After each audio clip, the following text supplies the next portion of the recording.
Come on down to Lucid's Leather Trade. I'm gonna give you a quick rundown of how the factory station works in crowfall. So once you get higher level leatherworking or armor smithing or weapon smithing, that's when the factory will come into play. And the way that the factory works is it allows you to take a crafted piece and make copies of it at the cost of durability.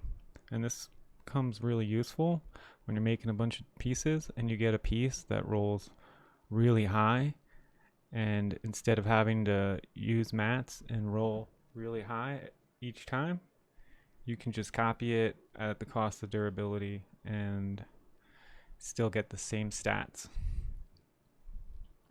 The other perk of this is that if you don't have the same kind of leather to make the same chest piece, you can use what other leathers you have of the same color of the different type to fill in.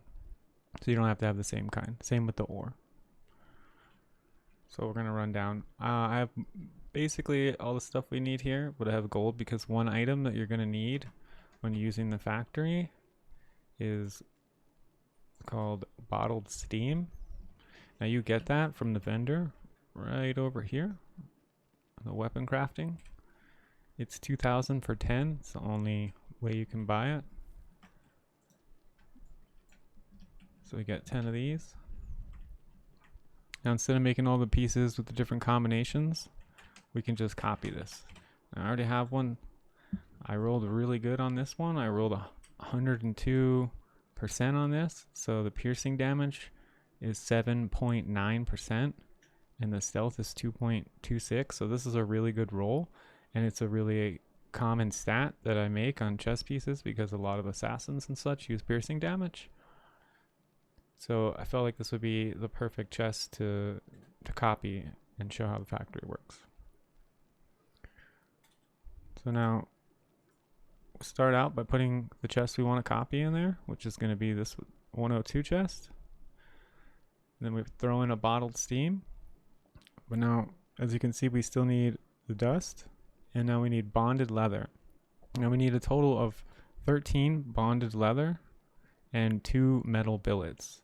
Now under components, bonded leather takes 4 of pretty much any kind of hide, as long as this one has 2 in it, to make 1. So to make 13,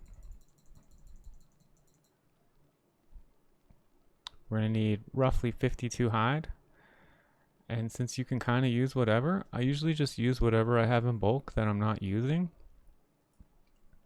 Add some sinew. Now we got 13 bonded leather. We need 2 metal billets, which if we make 2 of them is going to be a total of 18 ore and 6 coal.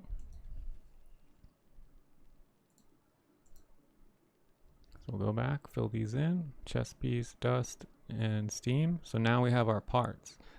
Now our parts we can make from any, and we can just plug them in, plug these in, and assemble.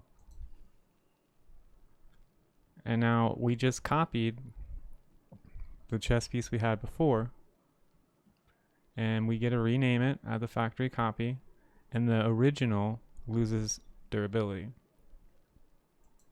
Also, only the originals that are made can be copied. You cannot copy a factory copy.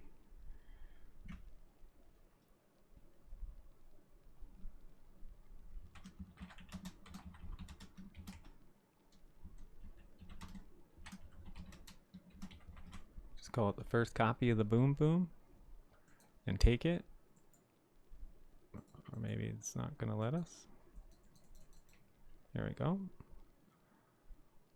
And now, as you can see, it has a new name, but it's still the same piece. So on the piercing damage, we have 7.9%, and on the original, we have 7.9%. So on the original, it has lost durability. Roughly, I think it is 150 durability, somewhere around there, per copy. So you can make a good amount of copies from an original. So whenever you get a piece that just rolls exceptionally well, then you can use your other stock mats, and you can fill in wherever you need and copy this as many times as you need to until the durability runs out. And that's pretty much the rundown. With all the other pieces, you'll pretty much be doing the same thing.